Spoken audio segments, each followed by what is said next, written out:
Convention centre থেকে আমরা আবার আজকে বেরোচ্ছি 7 জনের 4টে বাইক, আর যাচ্ছি এখন কৃষ্ণনগরের দিকে। বাকি কথা যেতে যেতে বলছি। কোথায় যাচ্ছি, কত তারিখে বেরোচ্ছি এবং কোথায় পৌঁছচ্ছি।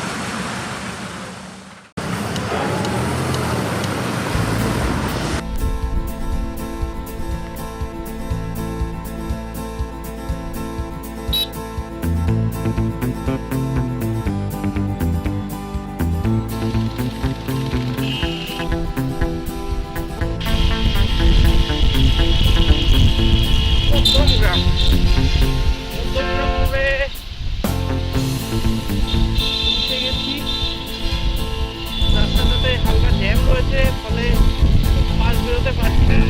চেষ্টা করছি যতটা টানা যায়, কারণ আমাদের কৃষ্ণনগরে খুব তাড়াতাড়ি ঘুরতে হবে।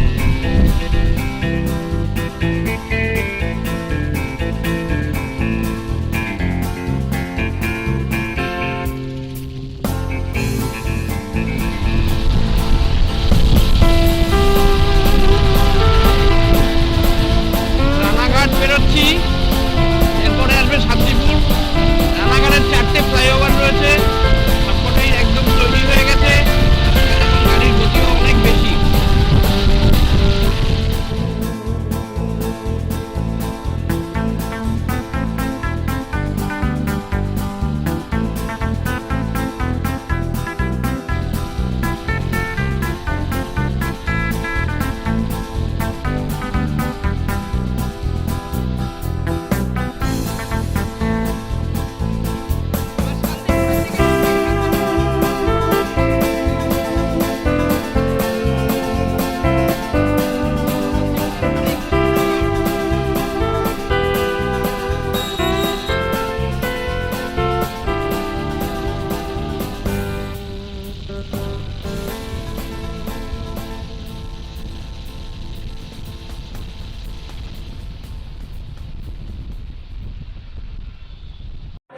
তো এখন চলে এসেছি আমরা শঙ্করে দাঁড়িয়ে চা খাচ্ছি।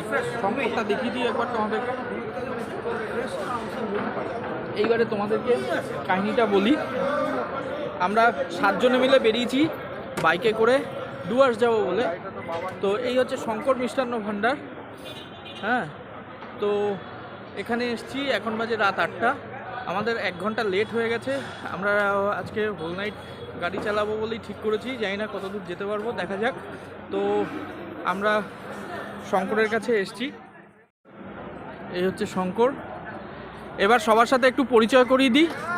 আমরা যে 7 জন এসেছি তার মধ্যে সৌমি, আমার বোন, পার্থ, ভগ্নিপতি, ওটা তো আছেই। এর সাথে এই কি হলো কি, আচ্ছা শ্রীদীপ। হ্যাঁ, তো এখানে আমরা একটুখানি দাঁড়িয়েছি। অলোক এদিকে এসো, একটু হাত দেখাও।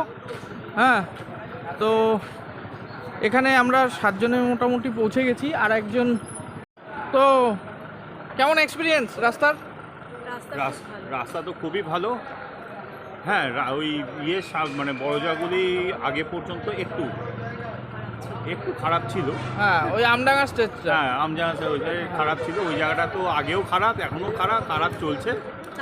তারপরে রাস্তা মাপুন। আর ও প্রথমবার নর্থ বেঙ্গল, ফার্স্ট টাইম। কেমন লাগছে? Very good. এই প্রথমবার নর্থ বেঙ্গল, শ্রীদীপ কেমন লাগছে? খুব সুন্দর, কিন্তু একটাই সমস্যা যে আমডাঙ্গার আগে যে স্ট্রেচটা প্রচণ্ড খারাপ। সাবধানে চালাবেন, রাত্রেবেলা যদি যান তাহলে খুবই সাবধান থাকবে, দিনের বেলাও সাবধান, কারণ খুব গর্ত আছে। ওকে। আদারওয়াইজ কৃষ্ণনগরে যদি আসেন খুব সুন্দর রাস্তা পাবেন।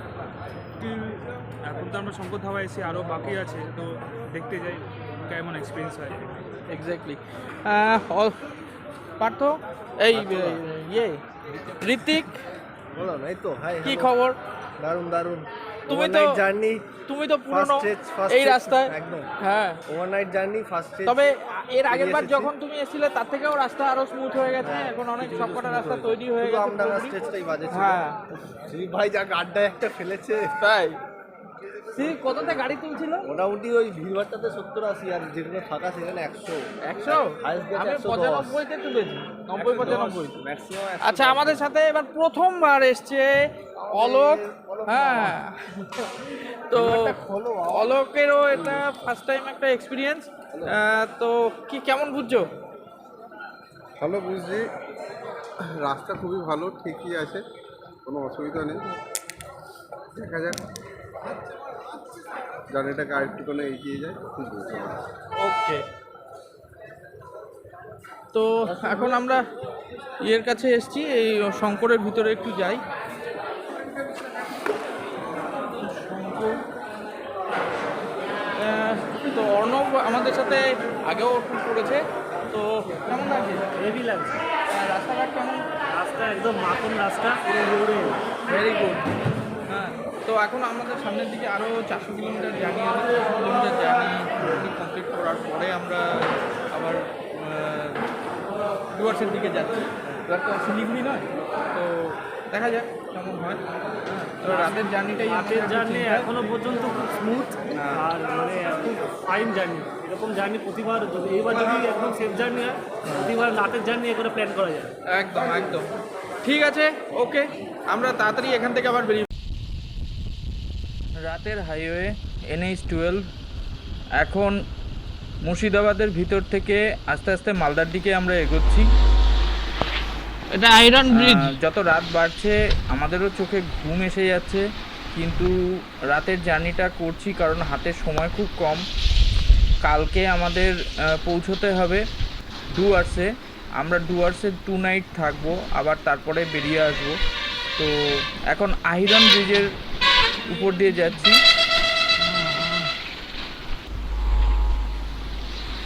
আয়রন ব্রিজ পার করছি। এই আয়রন ব্রিজ হচ্ছে গঙ্গার ফিডার ক্যানালের উপর দিয়ে। চল।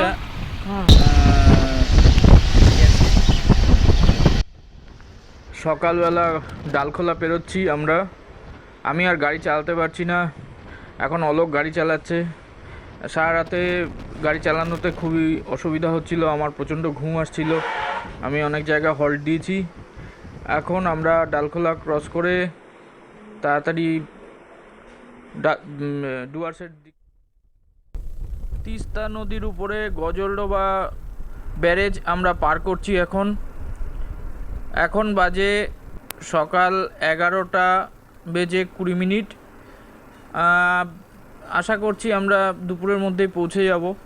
রাস্তায় অনেকটা জায়গায় আমাদেরকে দাঁড়াতে হয়েছে। সারা রাতে গাড়িটা আমরা খুব জোরে চালাতে পারিনি। আর সকালবেলা 9টা থেকে আমার গাড়িতে একটা প্রবলেম শুরু হয়েছিল, যেটা হচ্ছে যে আমার গাড়ির ব্যাটারিটা প্রচণ্ডভাবে ব্লিঙ্ক করছে।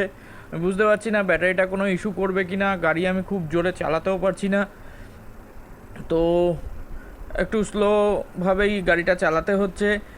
তোমরা দেখতে পাচ্ছ আমরা ডুয়ার্সের অঞ্চলের মধ্যে ঢুকে গেছি। ডান দিকে চা বাগান, বাদিকে চা বাগান, পাশ দিয়ে এই তিস্তার উপরে একটা ক্যানাল চলে গেছে। এই ক্যানাল রোডের পাশ দিয়ে আমরা যাচ্ছি। আমরা এখন ওই গজলডোবা পার করে মূর্তি নদীর দিকে যাব, মূর্তির ধারে যাব। তো তার আগে আমাদের লাটাগুড়ি পার হয়ে তারপরে যেতে হবে।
আমাদের রুটটা হচ্ছে আমরা পশ্চিম মদতি টোল প্লাজাটা পার করে ফুলবাড়ি দিকে আমরা চলে এসেছি। পশ্চিম মদতি টোল প্লাজা থেকে ফুলবাড়ির কাছে আমরা ফুলবাড়ি মোড় যেটা আছে সেইখান থেকে ক্যানাল রোডটা আমরা ধরেছি। ফুলবাড়ি টোল প্লাজা পার করে ক্যানাল রোড ধরে, এই ক্যানাল রোডটা হচ্ছে মহানন্দা রিভারের একটা অংশ। এই ক্যানালটা ধরে, ক্যানাল রোড ধরে আমরা ক্যানালের পাশ ধরে আমরা সোজা এগিয়ে চলেছি আমবাড়ি ক্যানাল রোড। এই রাস্তাটা হচ্ছে আমবাড়ির দিকে চলে যাচ্ছে। তারপরে আমরা এখান থেকে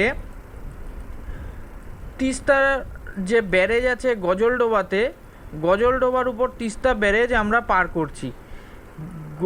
গজলডোবার উপর তিস্তা ব্যারেজ পার করে আমরা ক্রান্তি মোড় পার করে, রাস্তাটা আবার দক্ষিণের দিকে কিছুটা চলে গেছে, ক্রান্তি মোড় পার করে আমরা আবার উত্তরের দিকে লাটাগুড়িতে, আমরা লাটাগুড়ির যে রাস্তা রয়েছে সেই রাস্তায় আমরা মিশছি। যে জায়গাটাতে আমরা লাটাগুড়িতে গিয়ে মিট করলাম সেটাকে বলছে ক্রান্তি ধানতলা লাটাগুড়ি রোড, হ্যাঁ। আর সেইটা গিয়ে মিশছে মালবাজার রোডের সাথে। এই রাস্তাটা দিয়ে আমরা লাটাগুড়ির ভিতর দিয়ে সোজা চলে গিয়ে আমরা মূর্তির দিকে চলে যাব এবং মূর্তির ধারে আমরা পৌঁছবো টিবেট মূর্তি রিসর্ট, আমাদের টিবেট হোম রিসর্ট মূর্তির পাশে, সেখানে আমরা পৌঁছচ্ছি।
হোটেলে পৌঁছবার পর আমরা সবাই ভীষণ ক্লান্ত ছিলাম। তাড়াতাড়ি রিফ্রেশ হয়ে আমরা দুপুরের লাঞ্চ সেরে নিই। খুব সুন্দর গরম ভাত, ডাল, তার সাথে পোস্ত এবং চিকেন ছিল, এবং আমরা তাড়াতাড়ি খাওয়া দাওয়া করে একটু রেস্ট করি। বিকেলে আমরা আবার একটা সাফারিতে বেরোবো, সেরকমই প্ল্যানিং আছে। দেখা যাক, তোমাদের সাথে আবার পরে দেখা হচ্ছে।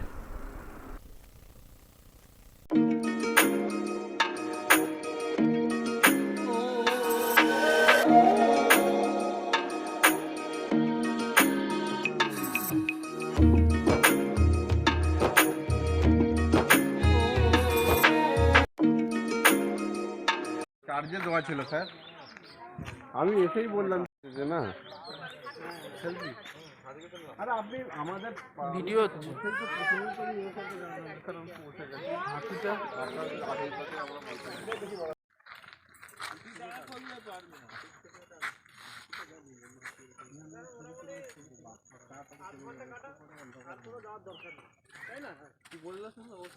হ্যাঁ, আমাদের ছুরি চাকু